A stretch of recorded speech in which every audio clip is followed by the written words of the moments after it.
আসসালামু আলাইকুম স্যার। ওয়ালাইকুম আসসালাম। স্যার, আমি তো বস্তাতে প্রায় 1000 বস্তা আমি আদা লাগাইছি বস্তাতে। আপনার এখন কি আদা গাছগুলা এই ধরনের পচন পচন আসতেছে কি? কয়েকটা গাছে, সবগুলাতে না, কয়েকটা গাছে পচন ধরতেছে। এখন স্যার আমি এই আদাগুলো নিয়ে আমি কি করব স্যার? এই ধরনের পচন আসতেছে। এখন স্যার এটা আপনি যদি আমাকে একটু পরামর্শ দেন কিন্তু আমার জন্য ভালো হয়। হ্যাঁ, আসসালামু আলাইকুম প্রিয় দর্শকবৃন্দ এবং কৃষক ভাইয়েরা। আমরা আজকে আলোচনা করব বস্তায় আদা চাষের সমস্যা নিয়ে। কোনো ধরনের সমস্যা হলে সেখানে কি করণীয়। বস্তায় আদা চাষের ক্ষেত্রে মাঝে মাঝে যেটা দেখা যায় যে আদার একটি রোগ আছে, গোড়া পচন রোগ। এই রোগের কারণে আদার গোড়া থেকে পচে যায় এবং পুরো আদা গাছটি নষ্ট হয়ে যায়। সেই পচন রোধ করার জন্য কয়েকটি উপায় আছে, সেগুলো নিয়ে আলোচনা করব। একটি হচ্ছে, দেখেন আমরা দেখতে পাচ্ছি এখানে যে বস্তায় কয়েকটি আদা গাছের এরকম পচনের কারণে, গোড়ায় পচন ধরার কারণে পাতাগুলো হলুদ হয়ে গিয়েছে।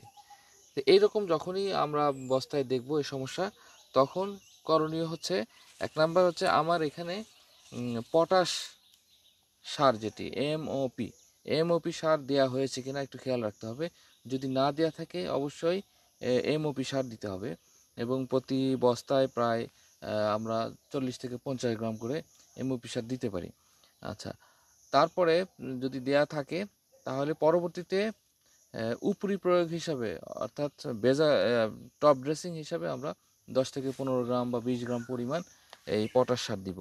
সাথে সাথে কার্বেন্ডাজিম গ্রুপের যেসব ছত্রাকনাশক আছে, অথবা কার্বেন্ডাজিম সাথে ম্যানকোজেব গ্রুপ, এই ধরনের যে ছত্রাকনাশক, ম্যানসার অথবা অটোস্টিন, এই ওষুধগুলো আমরা প্রতি লিটার পানিতে 2 থেকে 3 গ্রাম মিশিয়ে পাতাতেও স্প্রে করে দিব এবং গাছের গোড়াতে, অবশ্যই গোড়াতেও ভালো করে ভিজিয়ে দেব, যাতে করে এই গোড়ার পচনটা দূর হয়ে যায় এবং স্বাভাবিকভাবে গাছগুলো বৃদ্ধি পায়।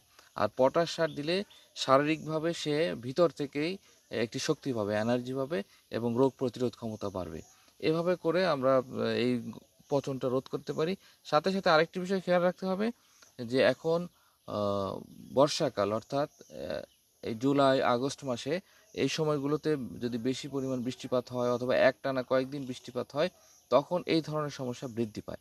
তাহলে আমাদের বস্তার সাইডে, বস্তাতে পানি জমে থাকে এরকম অবস্থা যেন না হয়।